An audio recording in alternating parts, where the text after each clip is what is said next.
Good evening and welcome to the news today. Tensions between Saudi Arabia and Iran may be on the verge of exploding as Tehran accused Riyadh today of deliberately striking its embassy in Yemen. The RAW has placed Washington in a difficult position, stuck between a traditional and would-be ally. And it is causing analysts to reconsider some basic assumptions that have shaped policies towards the Middle East for decades. Eli Ochenberg, diplomatic correspondent for the news today, has more. Money makes the world go around, the world go around, the world go around. They say money makes the world go round, but what is maybe more vital than the green paper is the black gold, oil. And those whose crowns are made of black gold are none other than the Middle Eastern powers, namely the Gulf countries. The discovery of large reserves of oil in the region, first in what was then Persia in 1908 and 3 decades later in Saudi Arabia, is one of the most fundamental turning points in the history of the modern Middle East, maybe of the modern world. It turned out that the entire area possessed the world's largest easily accessible reserves of crude oil, a must-have commodity in the 20th century industrial world. And the Gulf monarchs not only became highly rich, but highly powerful, as well as co-opted to preserve Western hegemony over the region. And it indeed was a great success, as Western dependence on Middle Eastern oil has shaped Western foreign policy for long decades, with one main objective: keeping the region stable, so the oil will flow through the lanes of transportation, such as the Suez Canal.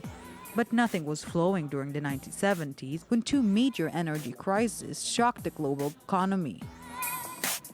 The 1973 oil crisis began when the members of the Organization of Arab Petroleum Exporting Countries declared an oil embargo in the wake of the Arab-Israeli War, leading to a rapid and sharp increase in prices. It was followed by the 1979 oil crisis, when oil output decreased in the wake of the Iranian Revolution. The goal of safeguarding the Persian Gulf and the region's oil producers has become more and more important for Washington, which introduced a much more proactive and direct foreign policy. An attempt by any outside force to gain control of the Persian Gulf region will be regarded as an assault on the vital interests of the United States of America, and such an assault will be repelled by any means necessary, including military force. But the latest swings in the troubled region challenged the long-standing Western perception of the Middle East. Nowadays, the 2 countries, which hold 1/4 of the world's oil reserves, are butting heads. According to the old perception, such a conflict should have dramatically sent oil prices skyrocketing. But now, oil prices are not rising whatsoever. Why? Mainly because OPEC countries have insisted on overproducing oil in recent years, triggering an unrelated oil crash in the past 18 months or so. That actually solidifies our agenda, making sure that the effect of any future reduction in the price of oil as we move on in the next 10, 15 years is not being felt as much as it is right now. And that's not all. Prospects even show that the current conflict might even lower the already low prices, with both sides potentially refusing to reduce oil production and driving more oil into an already oversupplied market. So was the West's basic assumption on Middle Eastern stability and oil prices completely wrong to begin with? Have years of foreign policy maneuvering been wasted? And perhaps most important of all, how will these new realizations change current diplomacy? Thank you very much, everybody. Shukran. Thank you very much, sir. Thanks for everything. Yes, and with me here in the studio is Danny Ayalon, former Israeli Deputy Foreign Minister. Good evening. Good evening, Lucy. Also, Eli Ochenberg, diplomatic correspondent for the news today. Good evening. Good evening. And Dr. Ali Nourizadeh, Director Center of the Iranian and Arab Studies, is in Skype with us. Good evening. Can you hear us? Oh, okay. So first of all, I wanted to say that you're here, but you're not here until you will decide to come and visit us.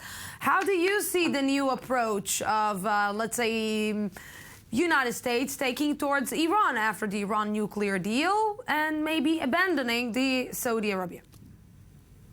I don't think so. I don't think there is a point of trust between Iran and United States. Look, this to America is still heard in Tehran, even in front of Saudi embassy. And our people are talking about the Saudi and American and Israeli conspiring, and they executed Sheikh Nemar because he was pro-Islamic revolution against Israel, and all sort of, nonsense which we hear. I told you before, I said in your program, we will not see any American-Iranian rapprochement as long as Khamenei is alive. Maybe after Khamenei, yes. Rouhani wants it, Khatami wanted it, Rafsanjani wanted it. The one who doesn't allow that is Khamenei. And he said it straightforward. I am not allowing any kind of rapprochement and dialogue with the United States except within the framework of the nuclear deal. But Dr. Ali Nourizadeh, what we are seeing right now, basically the current situation, is that whether Ali Khamenei will authorize it or not, what is happening here is that Saudi Arabia understands that it's alone in the region and it needs to find new allies, maybe even Russia, to put Russia into the business, maybe to put somebody else into the business. All the Gulf countries are going after Saudi Arabia after what just happened. And we're seeing that Saudi Arabia understands the situation completely in a different way. No, let me tell you, since the nuclear deal, when I talk to my Arab friends, they're all talking about kind of the theory of conspiracy. They are talking that Americans selling us to the Iranian. This is not true. I mean, anyway, I tell you, the American never confirm or support any kind of execution, as they don't, they condemn it in Iran, and they cannot come forward and say, well, we are happy that Mr. Nemar has been executed alongside 47, but those 44 of them, they were very, very important figure of Daesh and Al-Qaeda. So even if the American had their hand on them, they would have killed them, perhaps. But anyway, the American, the mother of democracy, the American, they are very concerned about human rights, and they are saying things. This is interpreted in Saudi Arabia as American are supporting Iranian, but this is not true. The American are not supporting. The American, they like Iran. Perhaps they like Iran more than they like other Arab countries. But it's the interest. The interest of the United States is not laid with the current regime of Iran. They know Iran is not going to give up Hezbollah. Hezbollah is not going to give up their slogans of death to Israel, demolition of Jewish state, and all of this nonsense. As far as the American concerned, even if President Obama loved Mr. Khamenei, this love would be very short period. He's going to go. Dr. Ali Nourizadeh, until you will come to visit us here in Israel, thank you very much. Thank you. Thanks a lot. So let's start understanding. Well, what we are hearing from Dr. Ali Nourizadeh is basically that, the United States is not supporting Iran, but the United States is looking for some targets or some kind of a hidden strategy. And I'm asking myself, well, the oil price, it doesn't need Saudi Arabia for oil. It doesn't need Iran, and maybe it needs Iran to be quiet on the nuclear deal. What the United States needs? Well, I would beg to differ with Dr. Nourizadeh, although, his comments are very important, and he knows the region. And I agree that the United States certainly not by design wants to support Iran on account of Saudi Arabia, but they do it by default. And the default is lack of leadership, lack of direction. By actually getting Iran out of the hook on the nuclear portfolio, I think that Mr. Obama sees or saw Iran as part of the solution in the Middle East, not part of the problem. And this is, I think, what makes the Saudis and all the Gulf countries very much concerned. And also, what we see is that the United States has lost all deterrence, I would say almost respect, because the Saudis would not have dared to execute Ali Nimr had it been a different president with a much more forceful views because of human rights issues, but also because of the strategic issues and the explosion, I would say, potential vis-a-vis Iran, which of course is for the United States is the worst thing that can happen at this point. So let's, Ellie, trying to look backwards like you looked in the report. What was the point that the sides started either to go apart or go close? Well, there are many points, obviously, in the history of the U.S. Where its foreign policy was designed. But two major points when it comes to its relations with the Gulf countries. Back then in the Nixon time, after the the Vietnamese quagmire, Nixon proclaimed the Nixon Doctrine, calling on American allies all over the world to bear the responsibility for protecting themselves, not to be so dependent on the U.S. And paradoxically, back then, the Middle Eastern allies were Iran and Saudi Arabia.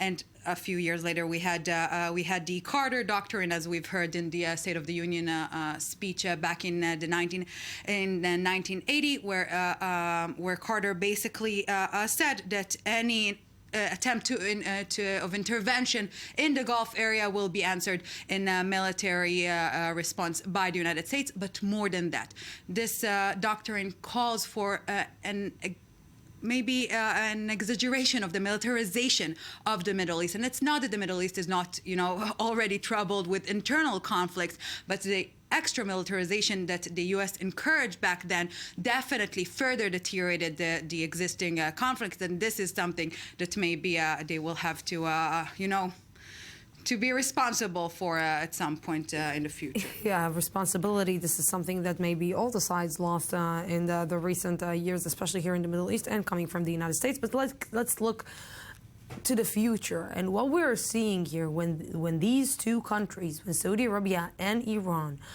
are deciding now that they're in some kind of a war, inside a war that is already existing in the Middle East, in the sectarian war, in the Islam religion, this just complicates all the geopolitical situation even further than what we even thought to ourselves. Well, Lucy, and we have discussed it many times, Saudi Arabia and Iran are at a war for a long time, but it was a proxy war. Through, in the theater is Syria. Through Hezbollah and revolutionary guards on the side of Assad, fighting Jabhat al-Nusra or some other insurgents which were backed by Saudi Arabia. And it seems like now we may even go up a notch from the proxy war into a direct skirmishes. And why is it happening? I think it is because, again, each of the sides, of course, they have no trust with the other side, but also there are a great many interests here. The Saudis do not want the Iranians to capitalize on the Vienna deal, the nuclear deal, the lifting of the sanctions, getting $150 billion of the frozen assets, getting back into the oil market. So what do? They do everything they can to lower oil prices. They have enough breathing space. They have more than $2.5 trillion in their sovereign funds that they can really withstand a lower prices for a long time in the hope that the Iranian economy will not pick up. The Iranians understand it, and they give it back to them in the field. Danny and Ellie, thank you very much for this. Ellie, of course, you are coming back to us to give us a recap of the Israeli politics, which